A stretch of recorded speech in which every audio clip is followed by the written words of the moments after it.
Շարունակվում է երեկոյան Երևանը ուղիղ եթերում եւ այս պահին մեր հյուրերն են արդեն Արցախյան պատերազմի մասնակիցներ, վետերաններ, ուզում եմ նրանց ներկայացնել Գագիկ Դանիելյան, Հայոց ազգային բանակ, Շահե Աճեմյան,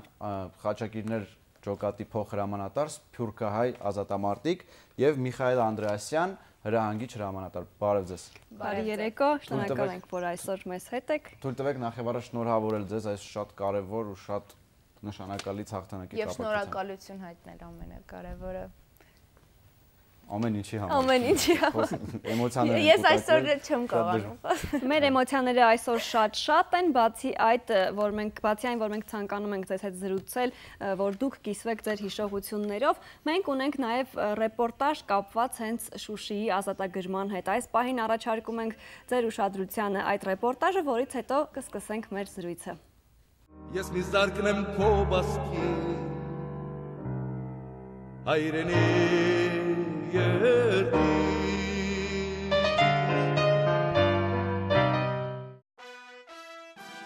Շուշիի ազատագրումը պատմական անհրաժեշտություն էր, կոչված վերականգնելու հայոց հողի վրա հայերի ապրելու իրավունքն ու ամրապնդելու հաղթական ոգին։ Եվ հենց այդ մարտական ոգով կոփված հայը վերցրեց զենքն ու ելավ պաշտպանելու այն, ինչ ունի՝ իր հողը, իր հայրենիքը։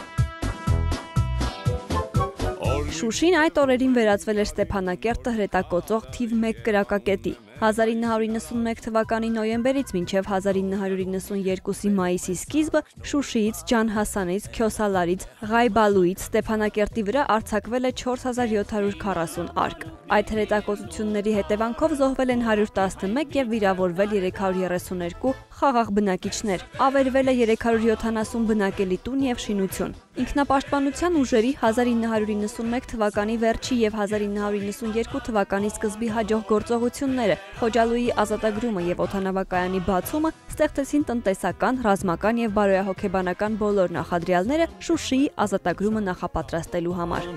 Մեզ տարուբերել է աշխարհով Եթե մեզ կանչում մեր հարազատ տորանը Շուշիի ազատագրման պլանը կազմել են հետախուզական խմբերը մարտ-ապրիլ ամիսներին, հակառակորդի ուժերի տեղակայումը, դիրքերն ու քանակական տվյալները ճշգրտելուց հետո։ Հարձակման ճակատային գիծը մոտ 25 կիլոմետր էր։ Հակառակորդը հայկական կողմին գերազանցում էր կենթանի ուժով եւ սպառազինությամբ։ Ապրիլի 28-ին արդեն վերջնականապես որոշվել ճշգրտվել էին հարձակման գլխավոր ուղղությունները, հրամանատարները, զենք ու զինամթերքի քանակը։ Մարտական հրամանը ստորագրվել է մայիսի 4-ին։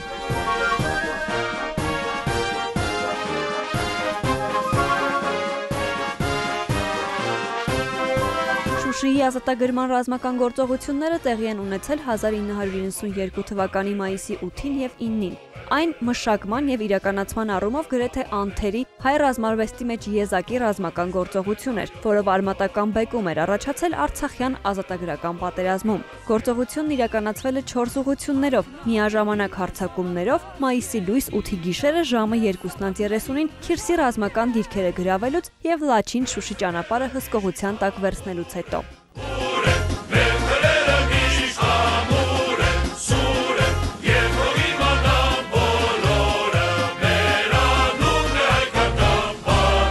Մայիսի 8-ի երեկոյան կողմ տրված դադարը հակառակորդին հնարավորություն է ընձեռել հատկացված միջանցքով հեռանալ Բերդաքաղաքից։ Կեսօրին մոտ հարձակման է անցել հակառակորդի 1 ռազմական ինքնաթիռ եւ ուղղաթիռ, որոնք ռմբակոծել են հայկական ուժերի մարտաշարքերը, նաեւ Շուշին ու Ստեփանակերտը։ Ավելի ուշ պարզվել է, որ այդ օրերին հարձակման նպատակը Շուշիում թողնված զինապահեսները պայթեցնելն էր։ Դրանով ադրբեջանցիները հույս են ունեցել կործանել ամբողջ քաղաքը, ինչը նրանց չի հաջողվել։ Երեկոյան կողմ հիմնականում ավարտվել է Շուշիի մաքրման գործողությունը։ Մայիսի 9-ին հինավուրց հայկական Բերդաքաղաքն ազատագրված էր։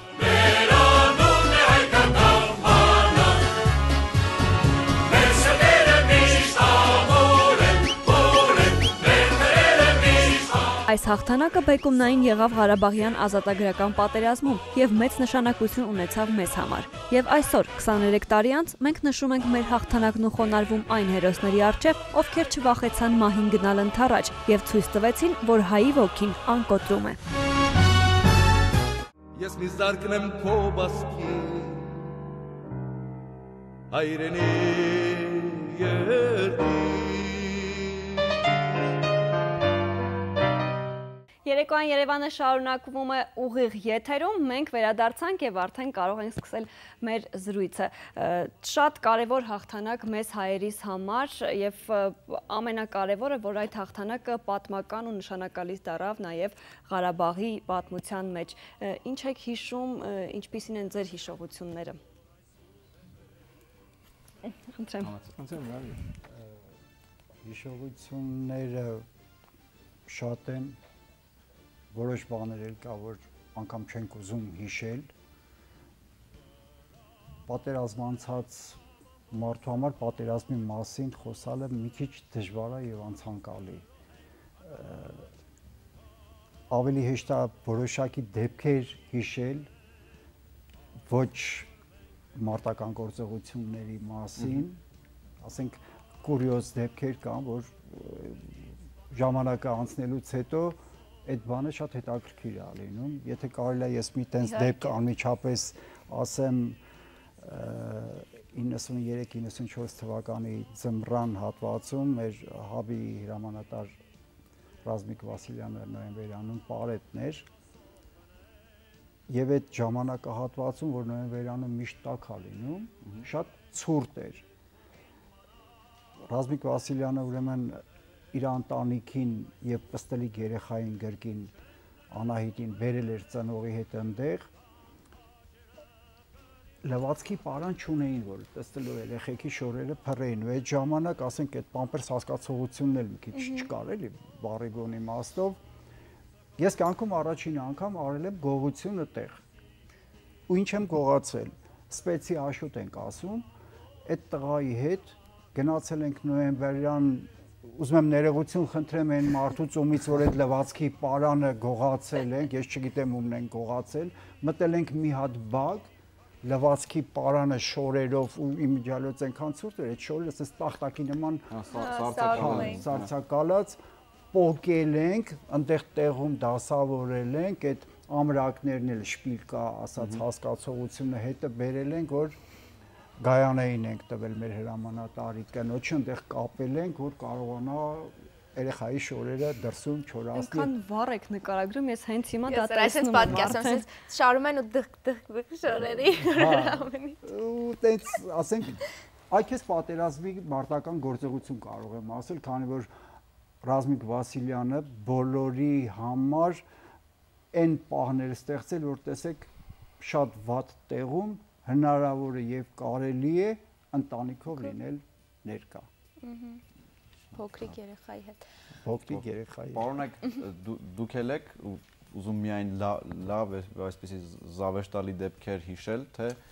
իմ հիշողությունները շատ են, բայց նկատի ունենալով որ հայդակրի ժամանակը կարճ է, գործեմ ճիշտ ծեր հարցերին պատասխանել։ Դե ուրեմն այսպես է, պարոն Աճեմյան, դուք Սփյուռքից եք եկել, ինչպես եղավ, իմացաք պատերազմի մասին, որոշեցիք գալ։ Այդ շատ երկար է բացատրել, բայց ես կանը ասեմ, ես ցավում եմ, որ փախտը չեմ ունեցել Շուշիի ազատագրության ժամանակ ուղղակի մասնակիցն եմ, սակայն Շուշիի ազատագրությունից առաջ ներկա եմ եղել։ Ներկա եմ եղել Ստեփանագերդի շրջագայքում մեր թիրքերում դեսել եմ ինչպես կյանքը դաժան էր, դեսել եմ ինչպես ռմբագոծում էին, խփում էին Շուշիից Ստեփանագերդի վրա, չկար մի շենք, չկար մի դում, որ վնասված չէր, ամայություն, մի հատ այսպես ուրվականների քաղաք ելներ։ Արավոտից մինչև իրիկում մեծ ու փոքր բոլոր դարիքի ճուր էին գրում։ Ճուր, ամբողջ քաղաքի մեջ Ստեփանագերդում 3-4 հատ աղբյուր կար, մեկի վրա սնայպեր եւ ռումբով խփում էին անընդհատ։ Այդպես վտանգավոր դրություն էր։ Դեսել եմ ինչպես հիվանդանոցը, ես խոսում ենք 92 ապրիլի սկիզբը։ Հիվանդանոցը դժվարությամբ օրը մի ժամ գեներատորը աշխատացնում էին, որ ամենադժվար գործերը հասցնեն։ Մոմի լույսի տակ օպերացիաներ են դեսել, առանց ցավազրգողի։ Դեսել եմ ագանադես եմ եղել այդ ժամանակ մի 45 տարեկան մարդ 15 տարեկան իր երեխեն զինվորական շորեր հակած հայր ու որդի զենքը ցերկերնին հայրը վերցել է երեխու զենքը որովհետև վիրավորվել է ռումբը ընկել է այսպես ուսից ասկորգեն մտել է բացել է ուսը գախված մի լաթի գդոր ուսին բահած բերել էին հիվանդանոց։ Այդտեղ ցաներ վիրավորներ կան։ Նկարահանում էինք մենք հիվանդանոցը այդ մոմենտին եւ նայում ենք այսպես հերը դղուն ասում է չլացես, բինտ կաց, դղամարդ կաց։ Ու այդ երեխեն ոնց էր ինք իրան իր ցավերը զսպում։ Ինչ կարամ ասել, այսօր Արցախցին, Արցախի մեր ժողովուրդը մեծով փոքրով բոլորը մասնագից են։ Ամեն մեկը իր հերթին իր մասնակցությունը բերել է Շուշիի ազատագրությունը։ Մեզ օդն ու ջուրի պես պետք էր։ Մեզ պետք էր, որովհետև առանց դրան մենք չէինք կարա առաջ գնալ։ Մի օր այսպես գադագով Ստեփանագերտի գրվող դրեկից մեկը ասում է Շահեն ջան, ասում է ժամանակին գնում էինք մի կիլոմետր գնում էինք Ստեփանագերտի 4 կողմը թուրք էր։ Հիմա ասում է կիլոմետրներով գնում ենք, որ մի հատ թուրք են։ Այդպես է։ Պարոն Անդրեասյան, շատ պատասխանատու եւ վտանգավոր է այդ ժամանակահատվածում լինել ռազմական օդաչու։ Ինչպիսին էին ձեր գործողությունները եւ հիմա ինչ եք հիշում դուք։ Նախ եւ առաջ ռազմական մենք ինքնաթիռների հետ ժամանակ չունենք 92 թվականից հետո նոր կազմվեց հայկական բանակի ռազմական օդաչուական կազմը։ Մենք աշխատում ենք մեր ինքնաթիռներով եւ ուղաթիռներով гражданский, сугубо гражданский, я 40 մինուտ ուղաթիռով շատ բաներ է պատահել, ոնց որ Շահենն ասաց, գիտեք, ինձ համար ամենագեղեցիկ պահը նա էր, որ երբ որ մայիսի 9-ին միջև ինձ խփելա, իմիջիայլոց ինձ երկու անգամ են ինքնաթիռին խփել, մի հատ մարտի 27-ին 92 թվականին եւ ուղիղ 40 հետո մայիսի 9-ին են խփել։ Մայիսի 9-ին։ Հա, այսօր այս պահին ես արդեն խփված էի։ Հա, ու գնում էի Ղարաբաղ մայիսի 9-ին Ստեփանագերտ։ Ստեփանագերտից դեպի աջ մի հատ գյուղ կանոնը Ջան Հասան։ Ու Ջան Հասանը վառվում էր, չեք պատկերացնում, ես ինքս սիրող այդ կռիվը ամեն ինչ եւ տեսնում եմ ոնց է վառվում այդ գյուղը, բայց սիրտը թողանում այդ կրակից, որովհետեւ գիտես, որ էլ թուրքը տեղից չի կարողանալու կրակի ոչ Ստեփանագերտի վրա, ոչ օդանավակայանի վրա, ոչ մեկի վրա չի կարող այդ դիրքերից իրանք շատ ուժեղ կապություն խփում են, էլի շատ ուժեղ են խփում։ Իսկ այտենց հետաքրքիր բաներից մի օր Պետրոսյանը Ալիկը Աստվածատուրը, հա, դե մեր համար այնքան ալիք է եղել։ Մի օր ալիկն եկավ այրոպորտում ասեց՝ «Միշ էս Պարսկաստանից ինչ-որ Սմիսի միրը»։ Պետք է տանես Ստեփանագերտ, ասում տանեմ, գրադի սնարյադները շարած, մարդիկ է զենքով հետևը նստած, այն հետևի պոլկեկն էլ լրիվ բանա։ Նռնակներ, եշակդեմ տանկի սնարյադներ եւ այլ։ Ես սրան Սմիսի միր ուր եմ տան։ Ոչ տար, ասի լավ, թաշկինակ փռեցին սրանք այդ գրադի սնարյադի վրա նստեցին։ Հիմա որ հասնում ենք արդեն սահմանը, պետք է թեքվենք դեպի Ղարաբաղ։ Մենք մեր կրեսլոները բարձրացնում ենք, խթարանք այլ ասում ես որ գոնե տեսնես որ ռակետը գալիս, հալբատ կարողանաս փախնես։ Հա, մեկ է մեխանիկս մի հատ կարապետ ունենք, Կարոն Չրագյան, հիմա Ամերիկայում ապրում, բրթում ասում կամազիր մի հատ հետ նայ, հետ նայ։ Դեմ լավ էլի կարող չես տեսնում։ Աղբորպես մի հատ հետ նայ, շուրգամ sense նայեմ, տեսնեմ ուրեմն այս այդ երկու պարսիկը չոքած բան են անում։ Նամազ են անում։ Սես ինչ է, ասում է, հեչ էր, ասում է, հետևս կանած են, այս ասում է, պերևոջիկը հարցեց այդ թարգմանիչը հարցեց, ասում է, այս խիստ տղաները բարձրացեցին, սիգարետները անջատեցին, ասում է, դե սահման ենք ասում, կարող խփեն, ասում է, խի չեն իմանում, որ մենք ստեղ մեջ ունենք։ Ասում է, ով պետք է իմանա։ Հիմա ծիծաղում ենք, ասի Կարո ջան, մի մտածի, իրանց աստծուն են կանչեն, մենք մերն ենք կանչել, մեզ ոչ մի բան չի լինի, խային գնալու ենք։ Մեր աստվածը մեզ հետ է։ Այս մի փոքրիկ